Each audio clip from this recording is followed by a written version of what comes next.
ওকে, আমরা গতকালকে আলোচনা করছি সফল এবং ব্যর্থ ব্যক্তির মধ্যে পার্থক্য। এটা আমরা সবাই জেনে গেছি অলরেডি, রাইট কিনা? এবং আমরা গতকালকে আলোচনা করেছিলাম কি নিয়ে কথা বলেছিলাম?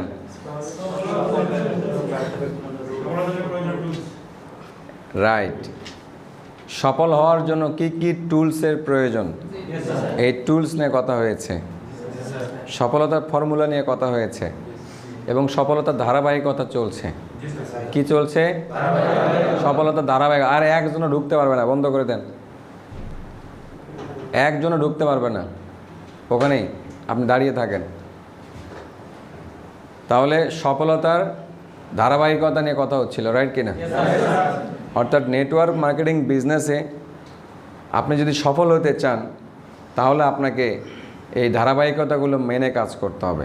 তার মধ্যে প্রথম ধারাবাহিকতা নিয়ে কথা বলেছিলাম, সেটা হচ্ছে number 1, self changing. Yes, self changing নিয়ে কথা বলেছিলাম। সেই সেলফ চেঞ্জিং নিয়ে কথা হয়েছে, এটা আমরা আর আলোচনা করতে চাই না, সময় নষ্ট করতে চাই না। এখন দ্বিতীয় যে জিনিসটা দরকার ছিল সেটার নাম কি ছিল? Yes, training. রাইট, ট্রেনিং ছাড়া কোনো কাজ করা যায় না। যায় কি? ট্রেনিং ছাড়া কোনো কাজ করা যায় না।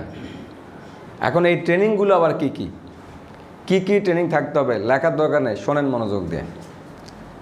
ট্রেনিংগুলো কি কি, কত ধরনের ট্রেনিং আপনাকে করতে হবে? প্রথম যে ট্রেনিংটা করতে হবে আপনাকে, নাম্বার 1, বেসিক ট্রেনিং। কি ট্রেনিং? Basic training. এটা খুবই গুরুত্বপূর্ণ। বেসিক, এই খুঁটিনাটি বিষয়গুলো জানতে হবে কোম্পানি। ছোট ছোট বিষয়গুলো, অনেক ছোট ছোট বিষয় থাকে যেটা অনেকে জানেই না, অনেক বড় বড় লিডার হওয়ার পরেও জানে না। তো এই ছোটো ছোটো জিনিসগুলো আপনাকে জানতে হবে, বেসিক জিনিসগুলো যেটা কমন, সবার জানা উচিত, সেটা জানতে হবে। দ্বিতীয় যে জিনিসটা আপনাকে যেটার উপর ট্রেনিং থাকতে হবে সেটা হচ্ছে বেসিক ট্রেনিং। এখন বেসিক ট্রেনিংয়ের পরে আপনাকে যেটা জানতে হবে সেটা হচ্ছে যে টাইম ম্যানেজমেন্ট ট্রেনিং। কি training? Time management, MANAGEMENT, time management training. Okay, তারপরে যে ট্রেনিংটা আপনার থাকতে হবে টাইম ম্যানেজমেন্টের পরে আপনাকে করতে হবে টিম ম্যানেজমেন্ট। টিম ম্যানেজমেন্টের আগে যেটা দরকার, টাইম ম্যানেজমেন্টের পরে আপনাকে ইনভাইট।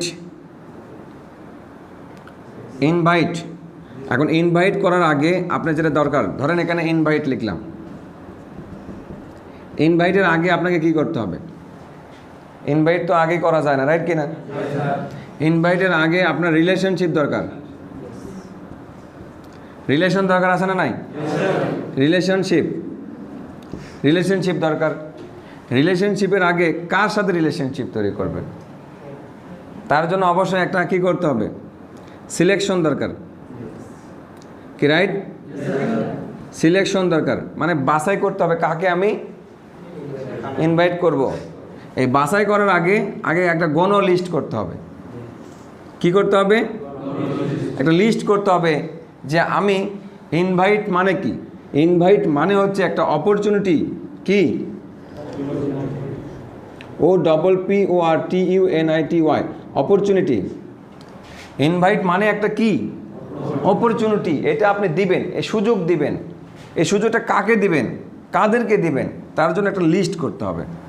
লিস্ট করলেই তো সবাইকে দেওয়া যাবে না। আগে ধরেন আপনার কাছে একটা কি আসলো সরকার থেকে, ধরেন একটা গিফট আসলো যে আপনি এলাকার প্রতিনিধি, আপনার কাছে একটা গিফট আসলো, 10 জনকে এই গিফট দিতে পারবেন। তো এই গিফট কাকে দিবেন? আগে আপনার শত্রুদেরকে না আপনার মিত্রদেরকে? আপনার মিত্রদেরকে এই গিফট দিবেন, শত্রুদেরকে দিবেন না, রাইট কিনা? এটা বোঝার স্বার্থে বললাম। আর যদি আসে ত্রাণ, তহবিল আসে, ত্রাণ আসে, তাহলে ত্রাণ কাকে দিবেন? ত্রাণ কাকে দিবেন বলেন? ত্রাণ অবশ্যই দিবেন আপনি ত্রাণ যাদের প্রয়োজন, এই প্রয়োজন যাদেরকে প্রয়োজন তাদেরকে দিবেন। কিন্তু আপনাকে আগে গণ লিস্ট করতে হবে কার কার ত্রাণের প্রয়োজন। এর মধ্যে সবচেয়ে বেশি ক্ষুধার্ত কে, অনাহারে কে আছে, তাকে দিতে হবে আগে, রাইট কিনা? লিস্ট করবেন, এর মধ্যে থেকে আবার সর্টিং বা বাছাই করবেন। বাছাই করার পরে তারপর আপনি সেই প্রাপ্ত যোগ্য ব্যক্তিকে আপনি সেই ত্রাণটা দিবেন, রাইট কি না? তাহলে এখানে আমাদের টিএনসিতে ইনভাইট মানে একটা অপরচুনিটি মানুষকে দিতে চাচ্ছেন, একটা সুযোগ দিতে চাচ্ছেন, রাইট? তাহলে এই সুযোগটা আপনি কাকে দিবেন এর জন্য লিস্ট করতে হবে কিনা? তাহলে লিস্ট কেমনে করতে হয় এটার উপর ট্রেনিং আছে, বাছাই করতে হয় কেমনে সেটার উপর ট্রেনিং আছে, রিলেশনশিপ কেমনে ডেভেলপ করতে হয় সেটার উপর ট্রেনিং আছে, এরপরে ইনভাইট কেমনে করবেন এরপর ইনভাইটের ট্রেনিং আছে। কি ক্লিয়ার? ইনভাইটের পরে তারপরে তো একজন ব্যক্তি কি নিতে আসে? সেমিনার দেখতে আসে বা তথ্য দেখতে আসে, রাইট কিনা? Seminar SEMINAR, seminar SHOW, show. Seminar show কেমনে করতে হয় তারপরে এটা আপনাকে জানতে হবে। আপনি সেলফ ডিপেন্ডেন্ট হতে চান না? সেলফ ডিপেন্ডেন্ট হতে চান কি না? এই বিজনেসটা কার? আমার না আপনার?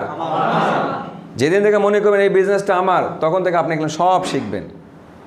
আর যদি মনে করেন উমুক ভাইয়ের তুমুক ভাইয়ের, তাহলে আপনি শিখবেন না, খালি ওই উমুক ভাই তুমুক ভাই দিয়ে কাজ করে নেবেন। আল্লাহ না করুক ভাই মরে গেল, তখন কী হবে? আমি মারা গেলাম, তখন কী হবে? অফিস বন্ধ হয়ে যাবে? কাজ বন্ধ হয়ে যাবে? সিলসিলা চলবে যদি সবাই নিজের জায়গা থেকে সেলফ ডিপেন্ডেন্ট হয়, স্বাবলম্বী হয়ে যায়, ঠিক না ভাই? ঠিক। আমরা প্রত্যেকে মারা যাবো, এটা স্বাভাবিক। বেঁচে আছি, এটাই অস্বাভাবিক। তাহলে আমি মারা গেলে কেমনে চলবে সেই চিন্তা ভাবনা করতে হবে, রাইট কিনা? তাহলে আমাদের সবাইকে স্বনির্ভরশীল হইতে হবে, সেলফ কনফিডেন্ট কি হবে? সেলফ ডিপেন্ডেন্ট হইতে হবে, রাইট? তাহলে সেমিনার শো কেমনে কথাটা শিখতে হবে। সেমিনার শোর পরে একটা পার্ট আছে, তার নাম হচ্ছে ক্লোজিং পার্ট। কি পার্ট? CLOSING, closing part. এই ক্লোজিং পার্ট কেমনে শো করতে হয়, কমপ্লিট করতে হয়, এটার উপর ট্রেনিং আছে, সেই ট্রেনিং করতে হবে। এরপরে আপনাকে যেটা করতে হবে, এরপর আপনার follow up, FOLLOW, follow up. Okay, follow up part আছে। এই ফলো আপ পার্টের উপর একবার কি আছে? ট্রেনিং আছে। তাহলে এই ট্রেনিং করতে হবে। এই ফলো আপ পার্টের সাথে সম্পৃক্ত, ক্লোজিং পার্টের সাথে সম্পৃক্ত আরেকটা ট্রেনিং আছে, সেটা হচ্ছে প্রশ্নোত্তর পর্ব। কি আছে? কি পর্ব? প্রশ্নোত্তর। কারণ প্রশ্ন উত্তর আপনি যখনই বাইরে যাবেন তখনই নানামুখী প্রশ্নের সম্মুখীন হইতে হয়, চারিদিক থেকে নানামুখী। কোন কোশ্চেন আসবে আপনি জানেন না, আমিও জানি না। তাহলে এই সকল প্রশ্নের উত্তর তখনই দিতে পারবেন যখন আপনার ভিতরে এই জিনিসগুলো থাকবে। প্রশ্নোত্তর পর্ব এটা আপনার জানতে হবে। প্রশ্নোত্তর পর্ব মানে কি? প্রশ্নোত্তর পর্ব এই জন্য যে সঠিক প্রশ্ন সঠিক উত্তর জানতে হবে। আমি আপনাকে প্রশ্নের উত্তর শিখিয়ে দিলাম এবং সেটা যদি অবাস্তব হয়, বানোয়াট হয়, তাহলে ওটা আপনি নেবেন না, ওটা নেওয়া যাবে না। কারণ কি, আমি আপনাকে যদি মিথ্যা কথা বলার কৌশল শিখিয়ে দিই, আপনি কি চাই মিথ্যা কথা বলবেন? অবশ্যই না। কথা কি ক্লিয়ার? তার মানে নেটওয়ার্ক মার্কেটিং বিজনেস মিথ্যার উপর প্রতিষ্ঠিত হইতে পারে না। যে কোম্পানির ভিতরে মিথ্যা আছে, যে কোম্পানির ভিতরে দুর্নীতি রয়েছে, সেই কোম্পানি টিকে থাকতে পারে না, ওই কোম্পানি ভ্যানিশ হয়ে যাবে। তাহলে TNC কোম্পানি 26 বছর শেষ করে 27 বছরে পা দিল। আপনার কি মনে হয় কোম্পানি যদি দুর্নীতি থাকতো, 2 নম্বরই থাকতো, অসততা থাকতো, তাহলে 26 বছর শেষ করে 27 বছরে পা দিতে পারতো? একটা দেশ, দুইটা দেশে না, 190টির বেশি দেশে কাজ করতে পারতো? 190টির বেশি দেশে কাজ করা সম্ভব ছিল? কখনোই সম্ভব ছিল না যদি দুর্নীতি থাকতো। কথা কি ক্লিয়ার? নিঃসন্দেহে আমরা এটা গর্বের সাথে বলতে পারি যে আমরা একটা চমৎকার কোম্পানির সাথে সম্পৃক্ত, যে কোম্পানি দাঁড়িয়ে আছে সততার উপরে। কারণ টাকা দিচ্ছেন, পণ্য বুঝাই পাচ্ছেন, রাইট কি না? কোনো অর্থনৈতিক লেনদেন বাকি আছে? নাই। শুধু এখানে আমরা এই টাকা দিয়ে পণ্য ক্রয় করার মধ্য দিয়ে একটা অপরচুনিটি বা সুযোগ পেয়েছি। এই সুযোগটাকে আমাদের কাজে লাগাইতে হবে। সময়, শ্রম, মেধা, ধৈর্য, এই 4টে জিনিস দিয়ে আমাদের সুযোগটাকে কি করতে হবে? কাজে লাগাইতে হবে। কথা কি ক্লিয়ার? বোতলটা দেন তো। এটা কি সেই বোতল? দেখি তো।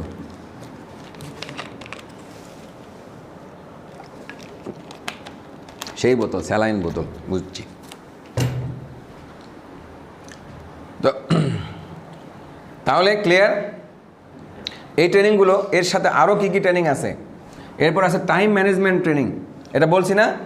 এরপর আছে টিম ম্যানেজমেন্ট ট্রেনিং, কারণ আপনার টিম থাকবে, টিমকে কীভাবে হ্যান্ডেল করবেন, টিমকে নিয়ন্ত্রণ করতে হবে না? টিমকে যখন নিয়ন্ত্রণ করতে যাবেন, আপনি টিমকে পরিচালনা করতে গেলে আপনি টিমের সুপারভাইজ করবেন। তো সুপারভাইজ যখন করবেন, আপনার টিমের যে সকল সাব ডিলার থাকবে, ডিস্ট্রিবিউটর থাকবে, তারা তো বিভিন্ন প্রশ্ন তো আপনাকে এসে করবে। রাইট কিনা? একটা ছোট বাচ্চা কাকে প্রশ্ন করে? আগে মাকে যে প্রশ্ন করে, টিচারকে প্রশ্ন করে না, কাকে যে প্রশ্ন করে? আগে মাকে যে প্রশ্ন করে। কোনো সমস্যা হলে কার কাছে যায়? আগে মায়ের কাছে যায়। ঠিক না বেঠিক? একটা একজন টিমের আপলাইন, একজন লিডার মায়ের ভূমিকা পালন করতে হয়। যে কোনো সুবিধা অসুবিধা কার কাছে যে শেয়ার করবে? মায়ের কাছে যে শেয়ার করবে। কথা কি ক্লিয়ার? হুজুর এখানে থাকেন, অন্য কোথাও যায়েন না। তাহলে টিম ম্যানেজমেন্ট, ট্রেনিং থাকতে হবে। এবং সর্বোপরি LEADERSHIP কি থাকতে হবে? লিডারশিপ ট্রেনিং থাকতে হবে। কথা কি ক্লিয়ার স্যার? বুঝতে পারছি? তাহলে ট্রেনিং কতগুলো আছে? এবার আসেন বেসিক ট্রেনিংয়ের মধ্যে কী কী পড়ে? বেসিক ট্রেনিংয়ের মধ্যে মেলা কিছু পড়ে। তাহলে আমাদের এখন বেসিক ট্রেনিংই হবে। ট্রেনিং এখন কি পার্ট? Training part. এই ট্রেনিং পার্টের মধ্যে কি পর্ব আছে? বেসিক ট্রেনিং, রাইট কিনা? এই ট্রেনিংগুলো আমাদের জানতে হবে কি না? এই প্রত্যেকটা ট্রেনিং জানতে হবে, তারপর আমি ধারাবাহিকতা মেনে কাজ করব। কাজের কি আছে? ধারাবাহিকতা আছে। ধারাবাহিকতা প্রথম ধাপ কি? Self changing. দ্বিতীয় ধাপ কি? ট্রেনিং। ট্রেনিং ছাড়া কোনো কাজ করা যাবে না। ট্রেনিং করার পরে আমার কিছু স্টেপ রয়েছে, সেই স্টেপগুলো আমি ধারাবাহিকভাবে ফলো করব। কিন্তু তার আগে শিখে নিই, তারপরে ফলো করব। ড্রাইভিং না শিখে রাস্তায় গাড়ি তুলবেন? মারা পড়বেন। সো ড্রাইভিং না শিখে রাস্তায় গাড়ি তোলা যাবে না। ট্রেনিং না করে কাজ করা যাবে না। তাহলে বেসিক ট্রেনিংয়ের মধ্যে আপনাকে প্রথম যে জিনিসটা শিখতে হবে সেটা হচ্ছে অ্যাবাউট কোম্পানি। তাহলে বেসিক ট্রেনিং এগুলো কি লিস্টের মধ্যে আছে না? তাহলে এগুলো মনে থাকবে তো? তাহলে এখন এগুলো নিচেগুলো মিশিয়ে দিই। তাহলে কতগুলো ট্রেনিং করতে হবে? হ্যাঁ, 2-3 দিন ট্রেনিং করে বহু ট্রেনিং করছে, আর কত ট্রেনিং করা লাগবে?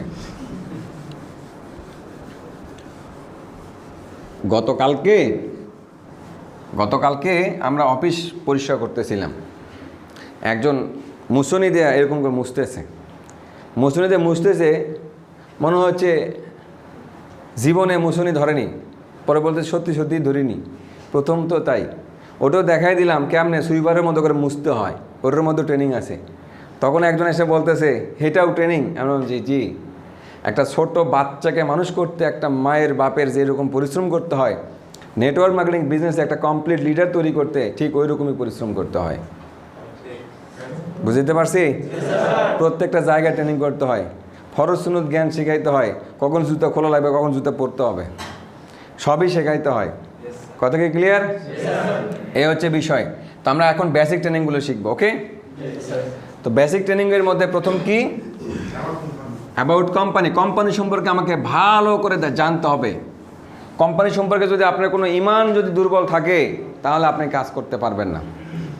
তাহলে কি সম্পর্কে জানতে হবে? কোম্পানি সম্পর্কে জানতে হবে। তারপরে আপনাকে জানতে হবে কোম্পানির কাজের সাথে সংশ্লিষ্ট কিছু ছোট ছোট খুঁটিনাটি বিষয়গুলো আছে, রাইট কিনা? তাহলে TNC about company, about product, PRODUCTS, products, পণ্য সম্পর্কে জানতে হবে। তারপরে জানতে হবে সিস্টেম। কি সম্পর্কে জানতে হবে? কি পদ্ধতিতে কাজ হচ্ছে, এখানে কত টাকা কমিশন দিচ্ছে, কোন লেভেলে কত টাকা ইনকাম, কখন কি হচ্ছে না হচ্ছে, সব কিছু আমাদেরকে জানতে হবে ভালোভাবে। যখন আপনি এগুলো জিনিস ভালো মতো জানবেন তখন আপনার ঈমান মজবুত হবে। কি মজবুত হবে? ঈমান মজবুত হবে। এই বোতলের মধ্যে যদি পানি ভর্তি থাকে, বাইরে থেকে যতই চাপ দাও কী হবে না, ভ্যাস খেয়ে যাবে না, রাইট কি না? কিন্তু যদি ভিতর থেকে যদি পানি শূন্য থাকে কি হবে বলেন তো? চাপ দিলে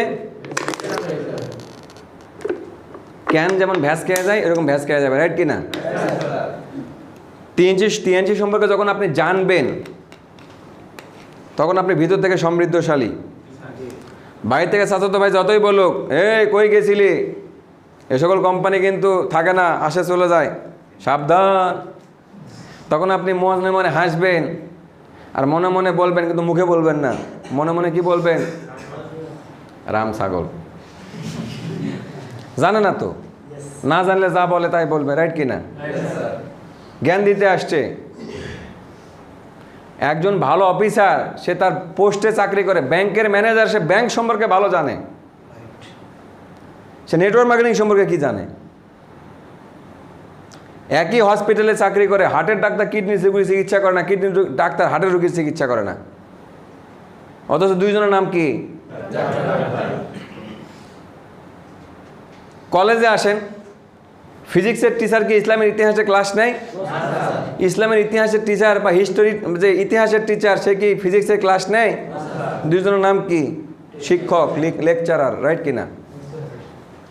দুইজনেই শিক্ষিত, দুইজনেই বিসিএস ক্যাডার, দুই ডাক্তারই বিসিএস ক্যাডার, সরকারি ডাক্তার, কিন্তু কিডনির ডাক্তার হার্টের রোগী চিকিৎসা করে না, হার্টের ডাক্তার কিডনি রোগী চিকিৎসা করে না, দুইজনের নামই ডাক্তার, ঠিক না? বা ঠিক? তো শিক্ষিত হলে কোনো একটা ডিপার্টমেন্টে ভালো পোস্টে থাকলে সে সর্ববিষয়ে জানতে হবে এমন কোনো কথা নাই, রাইট কিনা? তো ব্যাংকে চাকরি করে, কলেজে লেকচারার, ভালো একটা কোম্পানিতে ভালো পোস্টে চাকরি করে, আর আপনাকে বলতেছে এই কই গেছিল সাবধান, মানে কি? ক্লিয়ার? আমাকে বললে আমি এসব কথাতে কান দিই না, কি ক্লিয়ার? এক দাদা বলতেছিল, এই চুল এমনি এমনি সাদা হয়নি। বলছিলাম দাদা মনে কিছু করবেন না, ভেড়ার চুলও কিন্তু সাদা, ঠিক না? বে ঠিক? চুল সাদা হলেই বুদ্ধি বেশি হয় না, বুদ্ধি বেশি হওয়ার জন্য জ্ঞান অর্জন করতে হয়, রাইট কিনা? তাহলে আমাদের সিস্টেম সম্পর্কে জানতে হবে, কোম্পানি সম্পর্কে জানতে হবে, প্রোডাক্ট সম্পর্কে জানতে হবে। যখন আপনি জানবেন তখন আপনার ইমান মজবুত হবে, তখন বাইরে থেকে একটা কথা বললেই আপনি ভ্যাস খেয়ে যাবেন না। তা না হলে কী হবে জানেন? তা না হলে কিছু একটা কথা বললে মনের মধ্যে ওই যে গতকালকে বলছিলাম শয়তান ভর করে, আর আমরা শয়তানকে কেমন থেরাপি দিই? যদি ভিতরে তথ্য থাকে যে লোক আপনাকে নেগেটিভ কথা বলতে আসতেছে, তার মানে শয়তান ওকে ভর করছে, আপনার কাছে করতে পারেনি, ওর কাছে ভর করে এবার অক দিয়ে বুঝাবে, যাতে ওই কোনো একটা কর্মে সে একটা ভালো পোস্টে আছে, ওই লোক যদি আপনাকে বুঝায় তাহলে আপনি বুঝবেন শয়তানের কাজ কি, আপনার সফলতার পথে বাধা হয়ে দাঁড়ানো, রাইট কিনা? তাহলে ওই লোকের মধ্যে যে ভর করবে, ওই লোক এসে আপনাকে বুঝাবে তুই আমার চাচাতো ভাই হোস, আমি কি তোর খারাপ চাই? তুই আমার খালাতো ভাই, আমি কি তোর খারাপ চাই? তুমি আমার ভাগ্নে হও, আমি কি তোমার খারাপ চাই? তুমি আমার ভাতিজা হও, আমি কি তোমার খারাপ চাই? তাদের মধ্যে ভর করবে, এসে আপনাকে বুঝাবে। এবার মনে মনে আপনার মধ্যে বলতেছেন, মনে মনে বলতেছেন চাচা তো খারাপ বলবে না, রাইট কিনা? তথ্য না, এই জন্য চাচার ওই সকল বুঝ আপনার কাছে বুঝ মনে হবে, কিন্তু তথ্য থাকলে বুঝকে বুঝ আর আমরা রিসিভ করবো না, রাইট কিনা? কথা কি ক্লিয়ার? এখন আমাকে বহুত মানুষ বহুতভাবে বুঝাইছে এসব জায়গায় যাইও না, এটা কিন্তু ডেস্টিনির মতো। আমি তো বুঝছি এটা কিসের মতো, রাইট কিনা? তেঁতুল গাছে কি আম ধরে? আম গাছে তেঁতুল ধরে? আম গাছে আম ধরে, তেঁতুল গাছে তেঁতুল ধরে। এটা টিএনসির মতো, এটা ডেস্টিনির মতো নয়। কথা ক্লিয়ার? এখন এটার ব্যাখ্যা আমি আরেকভাবে আপনাকে দিই, তাহলে আপনি ক্লিয়ার হবেন। এটা নাকি ডেস্টিনির মতো। আচ্ছা আপনি বলেন, একটা ছোট বাচ্চা যখন জন্মগ্রহণ করে তখন এই বাচ্চাকে দেখে কি বলে? বাবা, বাচ্চাটা ঠিক দাদার মতো হয়েছে, ঠিক নানার মতো হয়েছে, বাবার মতো হয়েছে, মায়ের মতো হয়েছে। তার মানে বাচ্চাটাকে তুলনা করতেছে বড়দের সাথে, রাইট কিনা? কিন্তু কখনো কি শুনেছেন, কখনো কি এইভাবে বলে বাচ্চা কোলে নিয়ে, বাবা দাদাটা ঠিক এই বাচ্চার মতো হয়েছে, বাবাটা ঠিক এই বাচ্চার মতো হয়েছে, এই কথা বলে না? বাচ্চাটা বাবার মতো হয়েছে। ছোটকে বড়দের সাথে তুলনা করে, রাইট কিনা? যার জন্ম আগে তার সাথে তুলনা করে যার এখন জন্ম হয়েছে, রাইট? ডেস্টিনির জন্ম 2000 সালে, টিএনসির জন্ম 1995 সালে। কে বড় বয়সে? কে বড়? তাহলে যে বলে এটা ডেস্টিনির মতো, আমি তাকে বলি ডেস্টিনি টিএনসির মতো, কিন্তু চরিত্র ভালো না থাকার কারণে টিকতে পারে নাই। কথা কি ক্লিয়ার? ডেস্টিনি টিএনসির মতো, টিএনসির জন্ম আগে। ডেস্টিনি শুধু বাংলাদেশে ব্যবসা করছে, টিএনসি 190টির বেশি দেশে ব্যবসা করে, রাইট কিনা? ও ধোঁকাবাজি করলে বাংলাদেশে করেছে, শুধু বাংলাদেশের সহজ সরল মানুষের মন নষ্ট করে দিয়েছে, রাইট কিনা? আর আমাদের টিএনস গ্রুপ 190টির বেশি দেশের মানুষের মন জয় করেছে। কেন মন জয় করেছে? ধোঁকা দেয়নি তাই। ডেস্টিনি বলছে রাখেন এত টাকা, এত বছর পরে এত পাবেন, কাগজ ধরাই দিছে সামনে, বিশাল বড় একটা গাধার ঘাড়ের সাথে বড় একটা বাঁশ দিয়ে মোটা একটা মূলা ঝুলাই দিয়ে কইছে সামনে এত কিছু পাবেন, রাইট কিনা? টিএনসি মূলা ঝুলাই না, টিএনসি টাকা দিয়েছেন, সঙ্গে সঙ্গে সমপরিমাণ টাকার পণ্য বুঝাইয়া পাইছেন, হিসাব নিকাশ কমপ্লিট। এখন বিনিময়ে আপনি একটা কি পাইছেন? সুযোগ পেয়েছেন। এই পৃথিবীতে সবাই সুযোগই নেয়, সুযোগ নেওয়ার জন্য শুনেছি ঘুষ দেয়, সুযোগ নেওয়ার জন্য, সুযোগ পাওয়ার জন্য, একটা কর্ম করার সুযোগ পাওয়ার জন্য শুনেছি কি দেয়? গোপনে গোপনে ঘুষ দেয়। একটা কর্ম করার সুযোগ পাওয়ার জন্য বিদেশে যাওয়ার জন্য 8 লাখ 9 লাখ টাকা খরচ করে, ঠিক না ভাই? ঠিক। তাহলে সুযোগ পাওয়ার জন্য মানুষ খরচ করে। আর টিএনসিতে আপনি অটো একটা সুযোগ পেয়ে গেছেন, পরিবারের পুষ্টি ঘাটতি পূরণ হইল, সুস্থতার ব্যবস্থা হইল, পাশাপাশি কি হইল? একটা সুযোগ তৈরি হলো কি করার? কর্ম করার। এই কর্ম আপনাকে করার জন্য আপনাকে 4টি জিনিস বিনিয়োগ করতে হবে, যেটা আপনার ব্যক্তিগত সম্পদ, আর কারো সম্পদ না। সেটা হচ্ছে সময়, শ্রম, মেধা, ধৈর্য। এই 4টা জিনিস আপনার ব্যক্তিগত সম্পদ, অনেক দামি জিনিস। কথা কি ক্লিয়ার? এইটা আপনি বিনিয়োগ করবেন কি করবেন না, এটা সঠিকভাবে ব্যবহার করবেন কি করবেন না, এটা আপনার ব্যক্তিগত বিষয়। সুযোগ পেয়েছেন, এই 4টি জিনিস দিয়ে সুযোগটা কাজে লাগান, এখান থেকে আপনি অফুরন্ত ইনকাম করতে পারবেন। আর 10 জন মানুষ যেটা করতেছে আপনিও করতে পারবেন। সমাজের শুধু বাংলাদেশের মানুষ না, সারা পৃথিবীর 190টির বেশি দেশের মানুষই কিন্তু, প্রত্যেকটা দেশের মানুষ কোনো না কোনোভাবে এখান থেকে সফল হয়েছে, রাইট কিনা? কোনো না কোনোভাবে মানে কি? এটা নেগেটিভভাবে উপস্থাপন করার জন্য কোনো না কোনোভাবে বলি নাই, কোনো না কোনোভাবে হচ্ছে সে শত প্রতিকূলতার মধ্যেও কিন্তু টিএনসিতে লেগে থেকে কাজ করেছে, এই জন্য সে এখান থেকে প্রতিষ্ঠিত হয়েছে, সফল হয়েছে। কথা কি ক্লিয়ার? এখন দেখেন আপনার চাচাতো ভাই আপনাকে বাধা দিচ্ছে, আপনি সেখান থেকে কোনো মতো ফাঁক ফোকরতে বের হয়ে এসে আবার টিএনসিতে কাজ করতেছেন, তাহলে আপনি কি প্রতিষ্ঠিত হতে পারবেন কি না? অবশ্যই হবেন, কারণ আপনি বাধা ওভারকাম করে আসছেন। তাই কি ক্লিয়ার? তো এখন আসেন, এটা নাকি ডেস্টিনির মতো। জন্ম কার আগে?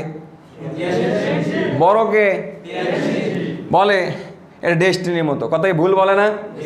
তখন আমি তাকে সংশোধন করে দিই, আসলে বিষয়টা হচ্ছে ডেস্টিনি টিএনসির মতো, চরিত্র ভালো ছিল না, এই জন্য বাজারে টিকতে পারেনি।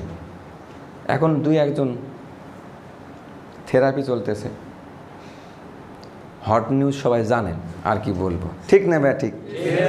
অনেকেই তো অভিনয় করে, তাদের তো ধরে নিয়ে যায়নি, বিশেষ ব্যক্তিকে ধরে নিয়ে গেছে কেন? নিশ্চয়ই ডিস্টার্ব আছে, ঠিক না ভাই? ঠিক। এটা বুঝে নিতে হবে। কথা কি ক্লিয়ার? তাহলে ডেস্টিনির চরিত্র ভালো না থাকার কারণে টিকতে পারে নাই, কয়টা বলে ডেস্টিনির মতো। একদিক থেকে উত্তর পাইছেন। দ্বিতীয়ত, আমাকে এক বৃদ্ধ লোক বলতেছিল এটা তো ডেস্টিনির মতো। ওই সময় বোঝানোর সময় নেই, কারণ আমি তখন সেমিনারের মধ্যে, তাকে তো ঠিক মতো উত্তর দিতে হবে, রাইট কিনা? সঙ্গে সঙ্গে বললাম, এক্সকিউজ মি আঙ্কেল, মনে কিছু করবেন না, আজকে বাসা থেকে অফিসে আসার সময় 7 মাথায় দেখলাম একটা লোক ঠিক আপনার মতোই দেখতে, হুবহু মনে হচ্ছে আপনি। আমি তো কনফিউজড, আপনিই ছিলেন কিনা। মোবাইল চুরি করতে যা ধরা পড়ছে, দুজন মধ্যে পিটাচ্ছে, ওটাকে আপনি ছিলেন? লোকটা চেতে উঠে যায়, বলতেছে মাইন্ড ইউর ল্যাঙ্গুয়েজ, কী মনে হয় চোর মনে হয়? তাই আমি বললাম চেতে যাচ্ছেন কেন? আমি তো বলি নাই আপনি চোর, আমি বলছি আপনার মতো দেখতে ছিল। যদি বলেন আমি ছিলাম তাহলে চোর, আর যদি বলেন আপনি ছিলেন না তাহলে আপনি ভালো মানুষ। আপনি এখন বলেন ছিলেন কি ছিলেন না, কারণ আমি ছিলাম না, এই তো আপনি ভালো মানুষ, কিন্তু আপনার মতো দেখতে ছিল। কথা কি ক্লিয়ার? বুঝতে পারছি? সবাই আসছে কোম্পানির নাম দিয়ে। এখন কোম্পানির নাম দিয়ে কেউ যে 2 নম্বরই দুর্নীতি করে, এটার জন্য কি টিএনসি কোম্পানি দায়ী? সবাই তো আমরা মানুষ, রাইট কিনা? এই মানুষের মধ্যে আছে না 2 নম্বর লোকজন, দুর্নীতিবাজ লোকজন আছে কি নাই? তো ও দুর্নীতিবাজ বলে কি আপনিও দুর্নীতিবাজ? ও তো মানুষ, আপনিও মানুষ, ওর জন্য কি আপনি দোষী হবেন? এখন পরিমল জয়ধর ভিকারুননিসা নুন স্কুলের স্টুডেন্টকে ধর্ষণ করছিল, এখন পরিমল জয়ধর নামে কি পরিমল নামে কি কোনো মানুষ নাই আর বাংলাদেশে? তাই বলে ওই যে অন্যান্য পরিমল, সব পরিমল কি ধর্ষণকারী? অবশ্যই না। বুঝতে হবে বিষয়গুলো। ক্লিয়ার? তাহলে টিএনসি কার মতো? টিএনসির মতো। টিএনসি কারো মতো না। কথা কি ক্লিয়ার? টিএনসি কার মতো? টিএনসির মতো। টিএনসি কারো মতো না। কি বুঝতে পারছি? আর যদি ডেস্টিনির মতো সংশোধন করে দিবেন। ক্লিয়ার হিসাব কি? ক্লিয়ার? এরকম করে এসে আপনার ইমান নষ্ট করে দিতে চায়। আপনাকে যাদের তথ্য কম থাকবে তারা এরকম বাইরে থেকে এরকম চাপ দিবে, আর ওই যে প্লাস্টিকের ক্যানের মতো বোতল, যেমন খালি বোতল যেমন চাপ দিলে ভ্যাসকায়া যায়, এরকম করে ভ্যাসকায়া যাবেন। কথা কি ক্লিয়ার? তখন মনের মধ্যে সন্দেহ ঢুকে গেছে, তখন মনে মনে বলে আমি তো আগে ভেবে দেখিনি, তথ্য নাই তো, ওই প্রশ্নের উত্তর তার কাছে নাই, এজন্য বলে আমি তো আগে ভেবে দেখিনি। কথা কি ক্লিয়ার? আর তথ্য থাকলে ও যখনই একটা কথা বলবে তখনই তার উত্তর আপনার কাছে রেডি, এবং মনে মনে আপনি সেটা জানেন, তখন মনে মনে আপনি হাসবেন আর মনে মনে বলবেন আসলেই রাম ছাগল, না জেনে হুদে একটা কথা বলে, কারণ ও আপনার ক্যারিয়ার ধ্বংস করতে আসছে। আমরা এখানে কর্ম করে খাই। কি করে খাই? আমরা এখানে কর্ম করে খাই, এমনি এমনি এখানে নাই। কথা কি ক্লিয়ার? পজ দাও।